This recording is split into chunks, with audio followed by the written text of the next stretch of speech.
Today we're going to talk about what muscles are activated in what order and how you can exercise them, also strengthen them, along with the most anatomically correct way to stand to position and generate the most force and power. Now this video is probably going to be 2 to possibly 4 minutes long, so stick with me and thank you guys. So first off, whenever it comes to generating force forward, we first have to realize what are we using, why are we going to activate it, and what do we start with? Well, whenever we're looking at force forward, the people who got it down is what? Fencing. So whenever we want to go forward, and the reason why simply is runners start in a low position because the gravity is changing. So they're springing off the foot and they're coming up. Then the psoas needs to be activated. But however, when you're standing up front, your psoas doesn't need to be activated. It's in a much stronger force. So now we want to stand this way.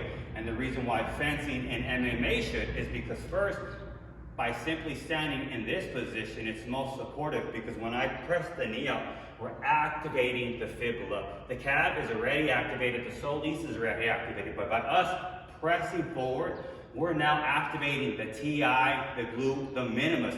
So by pressing forward, then we're switching, activating the quads, still activating the calves, but the quads are activated, then the psoas to the core comes up. So when it comes to the forward moving pressure, we're first starting with the feet pressing forward.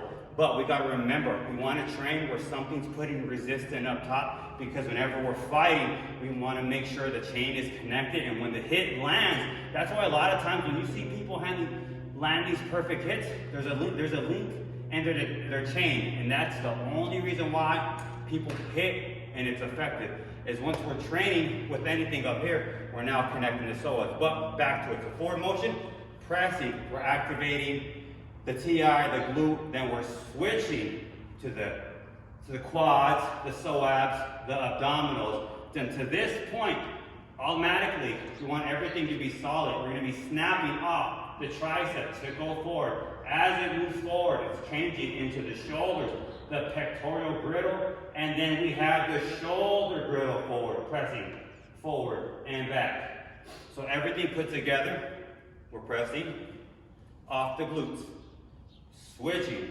directly, activating the quad, transferring to the psoas, snapping off the triceps, switching to the shoulders, throwing with the chest, pressing through with the scapula straps. Now everything is fully supported, and this can be from any angle, but you always want to make sure that you're connecting everything. So everything that you see me that you is an exercise practice.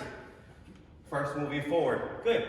What are we activating? The fibula. Make sure the knee's out. The reason why we always want the knee out, anytime that the knee is in, we're actually pinching the nerves, the tendons, and ligaments. By opening up, same concept as a frog, we're extending our muscles. By extending our muscles, we're creating more power. So we can press moving forward. Then we can practice with the torso, and then switching. And just by practicing these motions, figuring out the pressure that's going to be added, these are your exercises.